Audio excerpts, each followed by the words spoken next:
but apparently it didn't work. It didn't work because I just don't understand why you let like Senegal play all day. Congratulations to the Teranga Lions of Senegal. I think that's what they're called. Guys, what a game. What a proper semi-final game. What a high-profile game.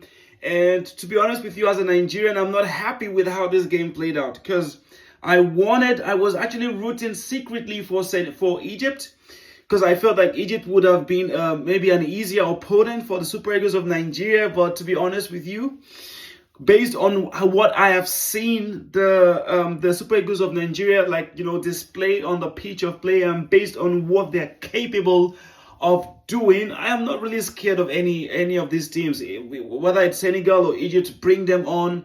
We're ready to destroy them and win the AFCON trophy.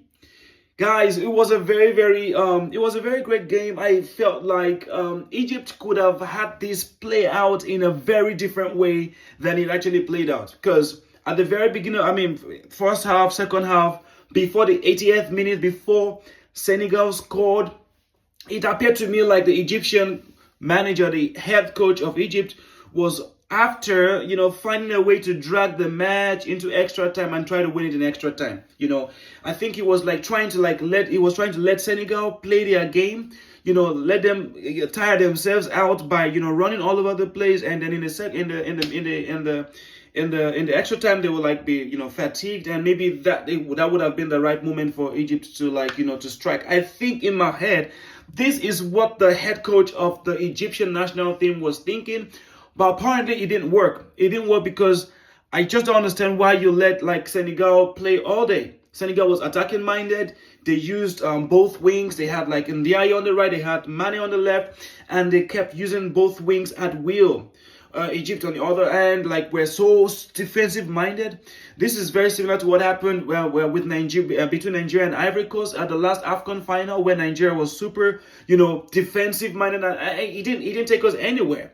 And the Egyptian head coach should have learned from that. How do you play for 80 minutes? How do you intend to play for the entire match? You're playing 5-3-2 the entire match. You're playing 5-3-2, and even when you have the ball, you're playing you're playing more like a 3-5-2. Either ways, you're having just two people right up front. How on earth can you increase your chances of scoring a goal when you play so defensive-mindedly? I think this was what led to the loss of Egypt, right? This was what led to Egypt's loss in that semi-final clash, in that high-profile semi-final clash, because as soon as Mane scored, as soon as Mane put Senegal ahead, you could see that Egypt were more urgent with their game. They were more attacking minded. It was at some point 2-9, two defenders and 9 guys up front. And at some point you had four players within the box of Senegal. This was after the goal. And as soon as Egypt switched up their play and became more attacking minded, they came close several times, including the very close chance that Omar Mamouche of Egypt had against Senegal. It was so close. I felt like what Egypt played from the 88th minute and from within the last 10-15 minutes of the game, they should have done that from the very beginning. They should have done that in the first half. They should have done that from the very beginning in the second half, because I feel like they have the players. They have the players necessary. They have the players required, for that type of attacking play. I think that they were the reason behind their loss.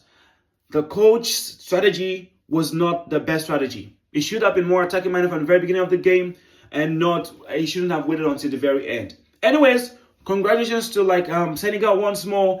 The Super Eagles of Nigeria will beat Morocco tonight, right? The Super Eagles of Nigeria will beat Morocco tonight, and after we beat Morocco, we're going to meet Senegal in the final. Senegal, we are waiting for you, okay? You qualified first, but don't worry, we're waiting for you. We're going to beat Morocco, the host nations, and we're going to meet you guys. And trust me, when we meet you guys in the final, it's not going to be play, okay? It's going to be business. See you guys in the final.